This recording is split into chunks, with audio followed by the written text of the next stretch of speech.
Payphones in America in the 1970s were everywhere. The Bell System logo marked every street corner. Glass booths lined drugstore walls. Metal kiosks appeared at every gas station. Payphones were not just convenient, they were part of American culture. The 1970s were a peak era for payphones. Rotary dials were the technology. The booths were physical destinations. Making a call was a deliberate act. People planned their communication around them. Payphones were woven into daily life. Emergency calls, checking in with parents, and making plans for the night. This was before cell phones, before pagers, before constant connectivity. Using a payphone was a tactical mission, a hunt for change, a race against time. Now, let's walk through what payphones were actually like in America in the 1970s. Step into that world. The booth versus the kiosk. The 1970s were a transitional decade for payphone design.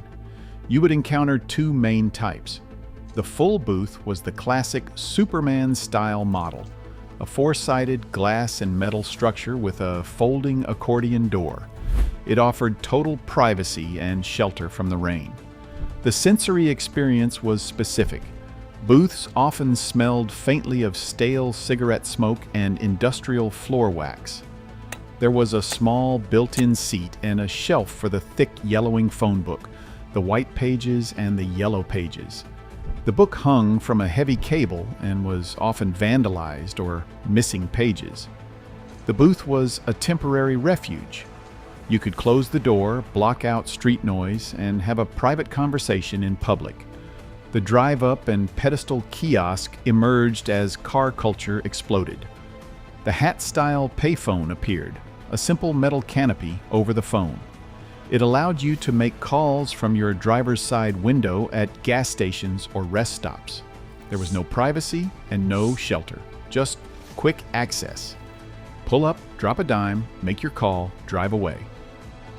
The economics of a call. The 1970s was the era of the 10-cent call. For most of the decade, a local call cost exactly 1 dime. 10 cents. That was it. While inflation eventually pushed the price to a quarter in some states by the late 1970s, the dime was standard. Long distance was different. Long distance calls required an operator, or a rapid metallic clink, clink, clink of many quarters. The operator would interrupt, "Please deposit an additional 85 cents for the next 3 minutes." You would frantically feed quarters into the slot. The metal slot would reject bent coins. You would have to find another quarter. Emergency calls to 911 were often free. Though in rural areas in the early 1970s, you still had to drop a coin to get a dial tone. Information services on 411 were free for a long time, but they began costing money toward the end of the decade.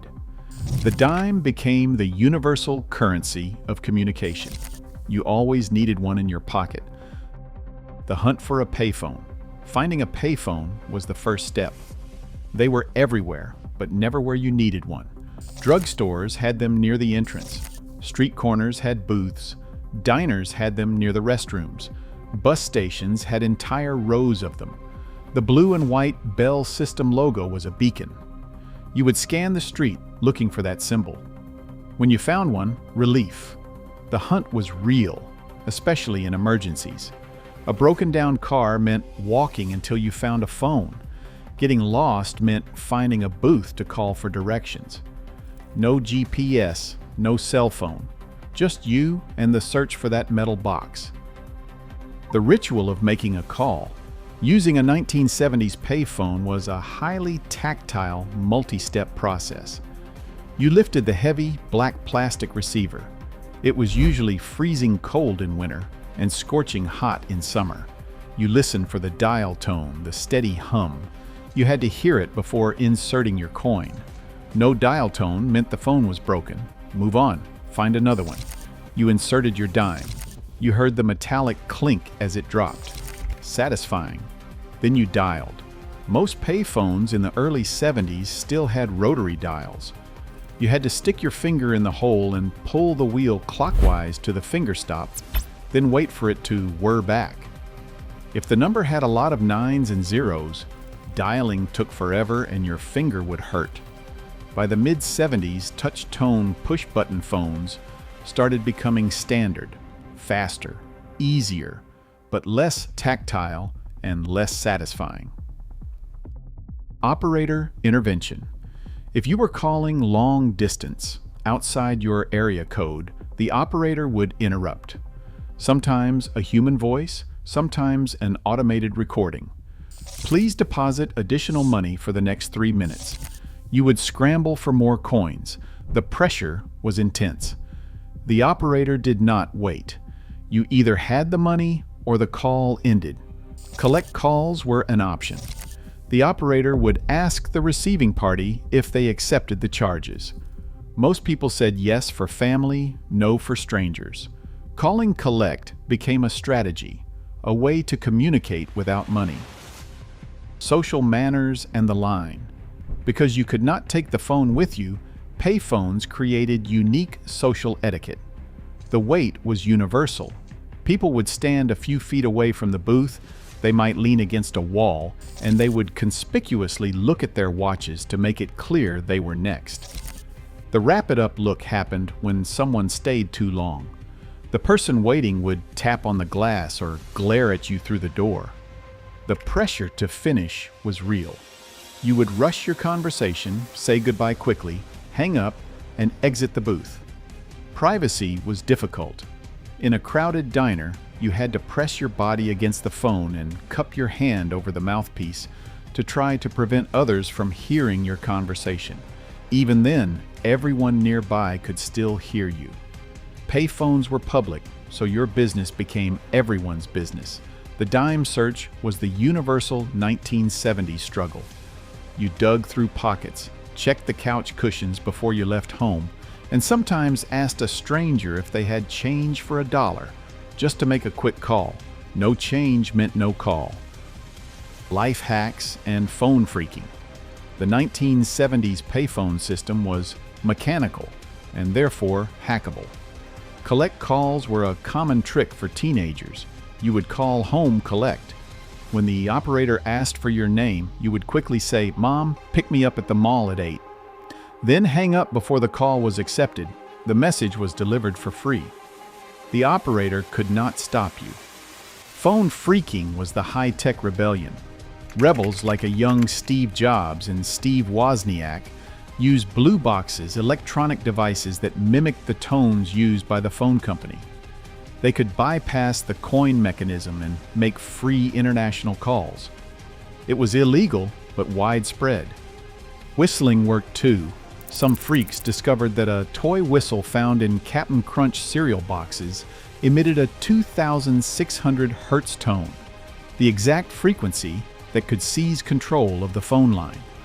You would blow the whistle into the receiver, and suddenly you controlled the system. Free calls anywhere. The phone company eventually caught on, but for a while it worked. The phone book. Every booth had a phone book chained to a shelf. Thick, heavy, the yellow pages for businesses and the white pages for residential numbers. The pages were thin, easily torn, and often vandalized. People would rip out the pages they needed and take them home. The book was your only resource. No internet, no directory assistance unless you wanted to pay. You would flip through pages, run your finger down columns of tiny print, find the number, memorize it, and then dial. If the book was missing, you were stuck. You would have to find another booth or call information and pay for it. Being unreachable. Perhaps the most distinct difference between the 1970s and today was the concept of anonymity. Once you left your house, you were off the grid. If someone needed you, they could not reach you. You had to check in by finding a payphone. You would call home, let your parents know where you were and when you would be back. This created a sense of freedom and occasional anxiety. Parents worried, but they accepted it. You could not track your kids. You trusted them to call. Being unreachable was normal. You made plans in advance. You committed to meeting times and places. There was no texting to say you would be late and no calling to change plans at the last minute. You showed up or you did not. Emergency situations put payphones to the test. If a car broke down on the highway, you walked to the nearest exit, found a gas station, and used the payphone to call a tow truck. If someone was hurt, you found a phone and called 911. You waited for help. The payphone was your lifeline, literally. Every gas station had one. Every rest stop had one. Every populated area had one.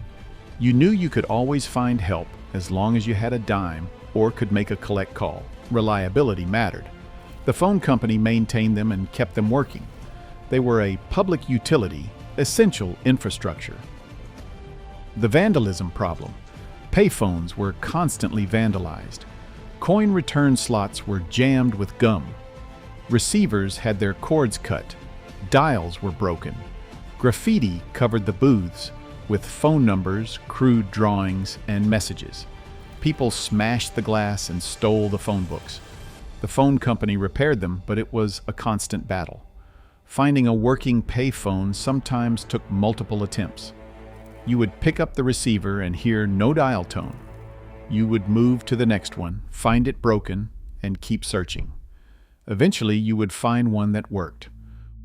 What defined payphones in the 1970s was the combination of necessity, ritual, and limitation. Payphones were not optional. They were essential. Your only way to communicate away from home. The ritual was deliberate. Hunt for a phone, find change, make your call, keep it brief. The limitation created discipline. You did not chat for hours. You got to the point, said what you needed to say, hung up, moved on. Communication was precious. Each call mattered. You did not waste time or money. For people who experienced payphones in the 1970s, the memories are specific. The weight of the receiver in your hand. The smell inside a phone booth, cigarettes and floor wax. The sound of the rotary dial whirring back after each number. The clink of a dime dropping. The operator's voice interrupting, "Please deposit additional money." The panic of searching pockets for change. The line of people waiting behind you, tapping on the glass. The collect call trick, "Mom, pick me up at 8." The phone book chained to the shelf. Pages missing, ripped out. The concept of being unreachable, off the grid, free. The 1970s were peak payphone, before cell phones, before pagers, before constant connectivity. Just heavy receivers, rotary dials, dimes in your pocket, and American society depending on metal boxes bolted to walls for every conversation that mattered.